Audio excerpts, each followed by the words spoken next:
В лидерах в народном голосовании за объекты благоустройства по-прежнему остаются Сыктывкар, Воркута и Усинск. Жители активно делятся своим мнением, какие места в их городах необходимо облагородить в ближайшее время. Напомним, в федеральном проекте формирования комфортной городской среды участвуют 7 городов Коми.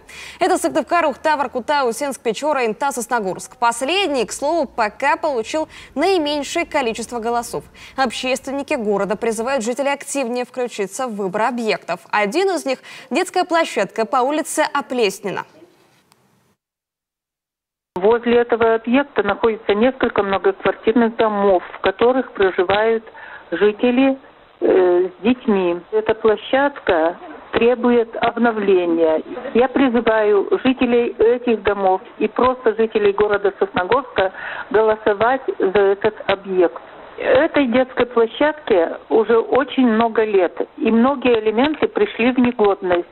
Ими пользуются дети, и чтобы избежать неприятных ситуаций, нужно обновление этой детской площадки.